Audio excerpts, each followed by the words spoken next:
네, 안녕하십니까.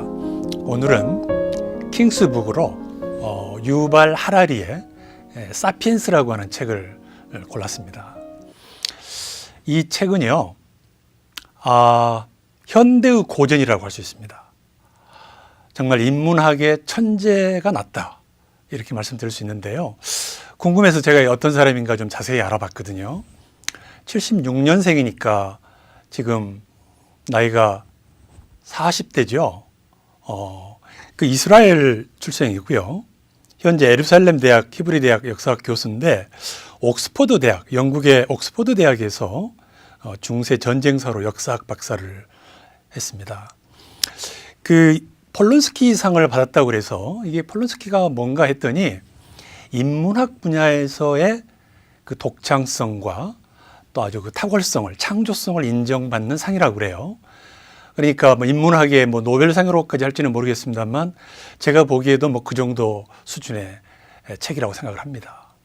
그래서 2018년에는 그 세계 경제인들 또 정치 리더자들이 모임인 다보스 포럼에서 기조 연설을 했고요. 오늘 지금 소개할 이 사피엔스라고 하는 책은 이미 50개국의 800만 부 이상의 베스트셀러를 기록했다고 합니다. 그리고 이 호모 데우스, 극한의 경험, 이런 책들이 우리 국내에도 번역이 됐는데요. 보통 이 사람의 책은 사피엔스, 그 다음에 호모 데우스, 그 다음에 21세기를 위한 21가지 체험, 이게 이제 3대 주 저자라고 하는데요. 제가 좀 다 구해봤거든요.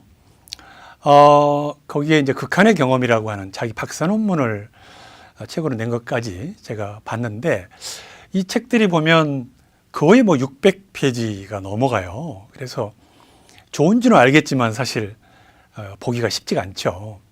그래서 제가 좀 잘 요약 해설을 해드릴까 싶고요. 현대의 고전이라고 분명히 할 수가 있겠습니다. 또 그간에 비슷한 유튜브에서 이런 영상들이 소개하는 영상들을 좀 봤는데 하나는 너무 짧거나 뭐 7분 내외 너무 짧거나 또 하나는 그 유발 하라리의 그 화려한 지식의 향연에 빠져가지고 길을 잃어버렸어요. 그래서 이 저자가 하고자 하는 얘기, 그 뼈대를 좀 제대로 알고 책을 봐야 되겠다. 책을 보신 분들은 다시 한번 정리를 하시고 책을 못 보신 분들은 이 뼈대를 알고 그리고 살을 붙여야 책의 그 의미를 알 겁니다. 그래서 제가 조금 오늘은 이 책의 핵심 뼈대, 골격들을 제가 좀 요약 소개를 하려고 합니다. 그래서 시작을 하겠습니다. 이 좋은 책들이라고 하면은요, 그 책에서 뭘 질문을 하고 있는가, 그에 대한 답을 찾고 있는가를 알아야 책을 읽고 난 게 남습니다. 그냥 되게 우리가 이 고전을 누구나 읽어야 되겠다고 생각하는데 잘 안 읽는 책이라고 하잖아요. 그냥 유명한 책이니까 읽어야 된다고 그러면 보는 사람도 나중에 남는 게 없고요. 또 무슨 말인지 잘 모릅니다. 그래서 그 저자가 지금 뭘 질문을 하고 그에 대한 처방과 답을 뭘로 내리는지를 그걸 붙잡고 가야 그 옆으로 빠지고 헤매지를 않습니다. 그 유발 하라리의 특성은요, 아까 말한 그 주저들이 평가를 받은 이유가 굉장히 좋은 질문을, 큰 질문들을 제대로 짚고 있다. 그리고 그에 대한 나름대로 처방을 하고 있다고 그러는데요. 여기에 이 사피엔스의 질문들은 이런 겁니다. 우리가 인간이 호모 사피엔스라고 그러잖아요. 그래서 이 사피엔스의 왜 이 사피엔스 인류가 살아남았나? 그래서 이 전 세계를 지구를 지배하게 되었는가? 어떤 이유로? 그리고 우리 인류의 문명이 어떻게 해서 여기까지 발전하게 되었는가? 또 그런 발전들이 과연 우리 인류에게, 인간에게 얼마만큼 행복을 주었나?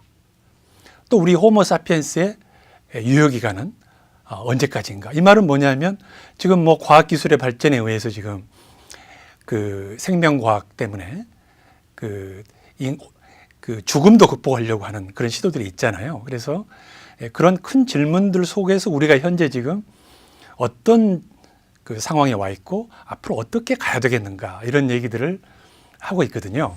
이 사피엔스에서는 방금 이런 질문들을 하고 있는데요. 그 하라리 저자 하라리의 이 사람의 어떤 그 세상을 보는 틀 또는 이론적 관점을 먼저 알고 시작하는 게 좋을 것 같아요. 제가 이 사람의 그 강연을 한번 듣고 정리를 해봤는데요. 이 사람은 세계 인류 역사의 발전을 세 가지의 기본 개념을 가지고 설명을 하고 있습니다. 하나는 권력입니다. 파워.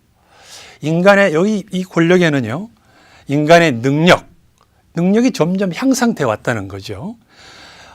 모든 동식물들을 지배하고 또 자연을 지배하고요.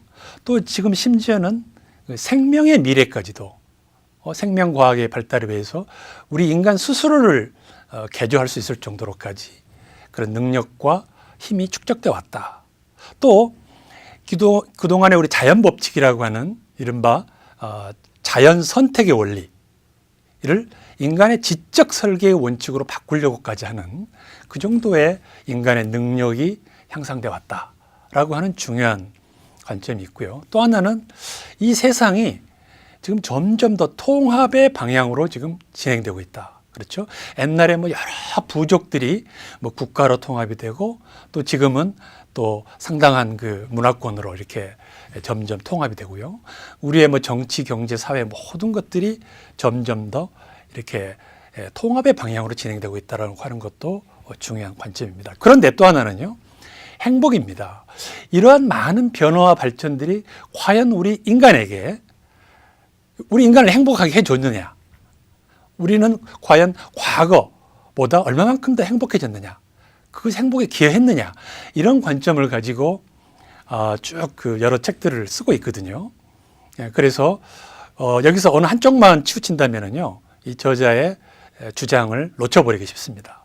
이런 틀을 가지고 책을 한번 살펴보면 좋을 것 같습니다. 하라리는요, 그 역사학자입니다, 본래. 중세 전쟁사를 전공으로 한 또 역사학과 교수죠. 그런데 특이한 점은요, 이 사람이 그야말로 요즘 말하는 학문의 융합의 한 모범을 보이고 있거든요. 생물학, 역사학, 정치학, 경제학, 인류학, 모든 인문사회과학을 종합하는 그런 그 지적인 능력을 보여주고 있습니다. 그래서 이 사람이 지금 전체 세계사, 이 책의 부제가 뭐냐면요, 인류 역사의 간단한 역사입니다. A Brief History of Mankind인데요. 인류의 전체 역사를 간략하게 한번 나름대로 정리를 해보니까 그 인류 역사의 진로를 결정한 세 개의 중요한 혁명이 있었다는 거죠. 하나는 한 7만 년 전에 인지혁명, 그리고 12,000년 전에 농업혁명, 그리고 500년 전에 과학혁명이라고 저자는 주장을 합니다. 그런데 이제 그 차근차근 이제 살펴보는 순서로 진행이 되는데요. 인지혁명이라는 게 뭐냐? 사실은 인간이 동물하고 차이가 있고 또 우리가 있는 호모 사피엔스가 이 지구를 정복하게 된 결정적인 원인이 인지혁명에 있었다라고 하는 거죠. 인지혁명이라는 게 뭐냐? 새로운 사고방식과 의사소통 방식이라는 겁니다. 좀 더 구체적으로 보면은요, 여기에 실제로 한 20만 년 전에 호모 사피엔스, 우리 인류의 현재 인류가 출현했을 때만 해도 그때 적어도 6개의 다른 그 호모족이 있었답니다. 다른 종의 인류가 있었다는 거죠. 적어도 6개 이상. 우리가 알고 있는 뭐 네안데르탈인도 포함이 되잖아요. 뭐 오스트랄로피테쿠스 이런 거 들어보셨죠? 그런데 호모 사피엔스가 나머지 종들을 다 물리치고 유일하게 살아남은 이유가 뭐냐? 그게 바로 인지혁명이다. 인지혁명이 뭐냐 이거죠. 여기서 재미있는 소개를 하고 있는데요. 이 뒷담화 이론입니다. 새로운 서로가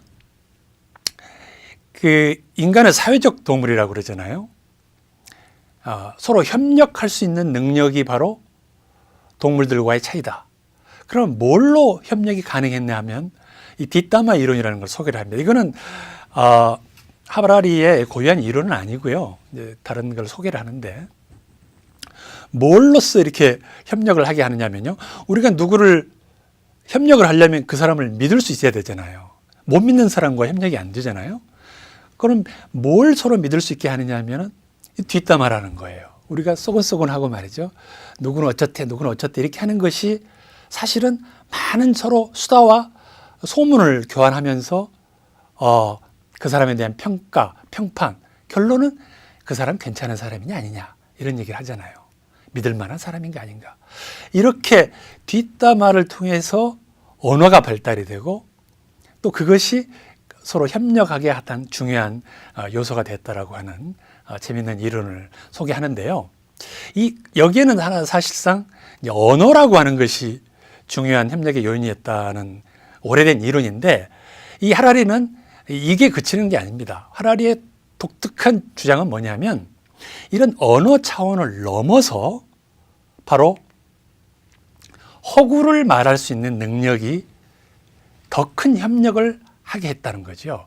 우리가 뒷담화 이론 정도는 그 학자들의 주장에 따르면 우리가 여러분 서로 이렇게 알고 친하게 알고 지내는 사이가 몇 명까지나 가능하리라고 생각하십니까? 연구에 따르면요, 되게 맥시멈 150명 정도랍니다. 그 사람이 아주 세세한 것까지 알고 하는 그 교우 관계가 150명 정도가 거의 한계라고 그러거든요. 그런데 우리는 지금 뭐 수천 명, 수만 명끼리도 협력을 하잖아요. 그건 뒷담화 이론으로는 설명이 안 되죠. 뭐 정당만 해도 뭐 수십만 명, 수백만 명. 우리는 해외에 있는 사람끼리도 서로 연결이 되잖아요. 그래서 이 하라리의 독특한 그 주장이 이겁니다. 바로 인류가 세계를 지배할 수 있고 또 대규모의 협력을 가능하게 만들었던 그 원인이 뭐였냐? 바로 허구를 말할 수 있는 능력이었다. 허구라는 게 뭐냐면 요즘 우리가 얘기하는 이 눈에 보이는 실체가 아닌 허상의 가공의 실체죠. 그렇지만 없다고 할 수 없는 거죠. 예를 들면 뭐 신화. 우리는 단군 신화를 통해서 한 민족의 공통 분모를 형성을 하잖아요. 또 전설, 또 국가. 내가 해외에 나가도 한국 사람이라 그러면 처음 본 사람도 반갑잖아요. 같은 동료식을 느끼죠. 종교, 짐작하실 거고, 이데올로기. 뭐 자유주의 또는 공산주의 그런 이데올로기적 연합으로서 우리가 생전 처음 보는 사람도 같은 협력의 동아리가 만들 수 있다. 이런 허구를 말할 수 있는 능력이 바로 대규모의 협력 능력을 갖추게 만들었고, 그것이 바로 호모 사피엔스가 세상을 지배한 이유였다라고 하는 것입니다.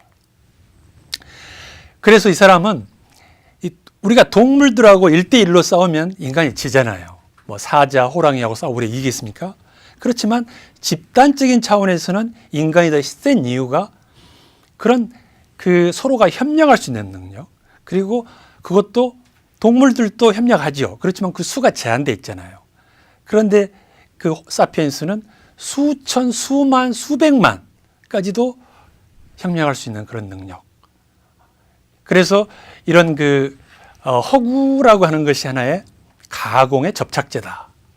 이렇게 얘기를 하고요. 또 그런 허구를 통해서 하나의 우리가 공통의 사고방식, 생활 양식을 갖잖아요. 그것을 문화라고 한다.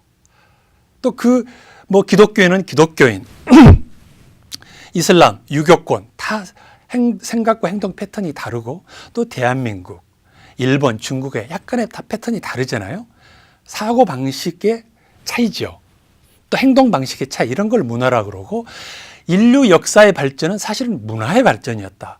우리 생물학적인 인간의 DNA는 몇만 년 전이나 지금 별 차이가 없다 이거죠. 우리가 역사의 발전이라고 하는 건 사실상 생물학적 발전이 아니고 그런 문화의 발전이었다. 그래서 이런 그 인지혁명으로서 바로 우리 인간은 동물과 차이가 나고 생물학의 한계를 벗어난 역사학, 문화학, 정치학, 경제학이 가능한 그런 종족이 되었다라고 된다라고 하는 게 이 책의 중요한 요지입니다.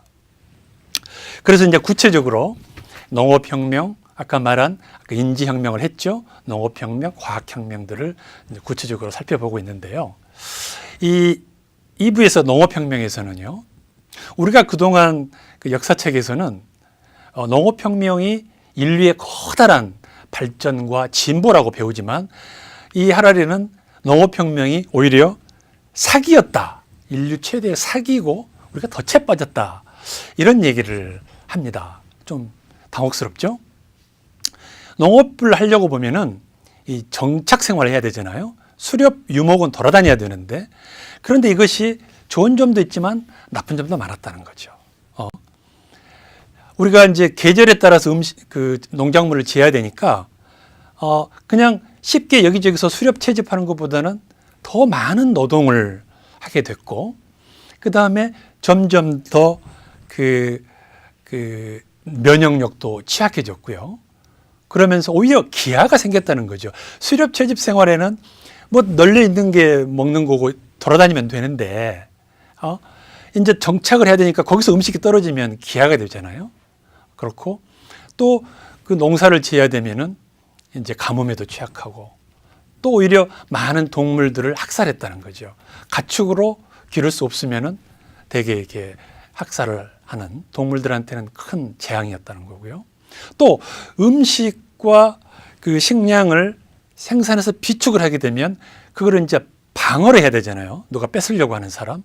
그러려면은 성벽을 만들어야 되고 보초를 세워야 되면서 자연스럽게 이제 누가 지켜야 되니까 군인, 또 그 보초병, 또 누가 지휘를 해야 되죠. 이렇게 되면서 지배계급이 발생이 되면서 계급화가 되고, 그렇지만 또 하나 재밌는 게 이제 지배계급이 생기면서 점점 사치품이 등장합니다. 그런데 이 사치품이 사실은 그 문명 발전의 중요한 요소가 됐다는 거죠. 왜 그러냐면요, 대개 처음에 사치품은 그냥 특정한 계층만 갖고 노는 거였죠. 그런데 사치품이 대개 이제 점점 필수품이 되는 거죠. 그러면서 그 지배계층은, 또 사치계층은 또 다른 사치품을 개발하게 되는 거죠. 그러면서 점점 새로운 것을 발명하고 발견하게 되는 중요한 그 변화의 힘 또는 문명 발전의 요소가 됐다. 재밌는 얘기죠. 또 하나는 이제 이응이어 생산, 먹고 남는 식량들이 생기기 때문에 그 이응이어 식량을 통해서 노동을 안 해도 되는 사람들이 생기죠. 그걸 통해서 그 시간이 여유가 있는 사람들이 바로 예술, 또 철학을 하게 되고, 또 그걸 서로 또 빼앗기 위해서 전쟁도 하게 되고, 또 그런 것을 전쟁을 수행하는 집단으로서 지배계층 또는 정치 집단이 형성이 된다라고 하는, 그러니까 농업혁명이라는 것이 대단히 발전 같지만 또 하나는 그 다른 약점도 있었다라고 하는 그런 지적을 하고 있습니다. 그래서 모든 그 아까 가공의 허구의 이야기가 협력을 하게 했는데, 그 협력망에는 나름대로의 질서가 있다는 거죠. 협력을 하게 하려면 뭔가 학구적 이야기가 있어야 되잖아요. 그 이야기 속에는 사람들을 공감하게 하는 공통적인 요소가 있습니다. 그게 뭐냐? 뭐 정의랄지, 정의를 위해서 우리가 뭉친다. 인권을 위해서, 요즘 말로 하면 자유주의, 민주주의를 위해서 우리가 하나의 공동체로 같이 산다. 이런 이야기들 하잖아요. 근데 재밌는 게 이미 기원전 1776년경에 그 함무라비 법전이라고 알잖아요. 그 사진에 있습니다만 벌써 BC 18세기 전에 함무라비 법전에도 이런 그 구절이 나온다고 합니다. 정의가 지상에 널리 퍼지고 강자가 약자를 억압하는 것을 방지하기 위해서 이러이러한 법을 만든다. 함무라비 법전은 유명한 게 바로 이에는 이, 눈에는 눈, 이런 말이잖아요. 누가 당신의 눈을 뽑아버리면 눈으로 보복을 해야 된다는 거죠. 누가 당신의 귀를 자르면 귀를 잘라야 된다라고 하는 그 유명한 그 구절이 바로 이 함무라비 법전에 있는데, 이 법전을 만드는 근거를 바로 정의를 세우고 강자가 약자를 억압하지 못하도록 하기 위해서 이런 법을 만든다라고 하는, 다시 말해서 그 원칙이 바로 정의라고 하는 하나의 공통 명분과 가치를 내세웠다는 겁니다. 근래에는 지금 그 미국의 1776년 미국의 독립선언서가 대표적인 거예요. 미국이라는 나라는 사실은 독립선언서에 기반을 해서 만든 나라죠. 자연 발생적인 나라가 아니고 이민자들이 만든 나라잖아요. 근데 그 독립선언서에도 재밌는 표현이 있습니다. 그 보면은 모든 사람은 평등하게 창조되었다. 생명, 자유, 행복을 추구하고 이러한 권리는 절대 양도 불가능한 것이다. 그런데 보세요. 인간이 평등하게 창조되었다고 하는 게 근거가 있습니까? 이것도 하나의 허구죠. 그런 이론이고 주장인 것입니다. 인간이 자유롭고 평등하다. 이것도 하나의 사실은 허구죠. 그런 이론이죠. 이론, 개념이죠. 그렇지만 그것을 믿고 하나의 정치 공동체가 형성이 되고 왜 그대로 안 하느냐 하면서 이제 재판을 하고 따지고 혁명도 하고 그렇잖아요.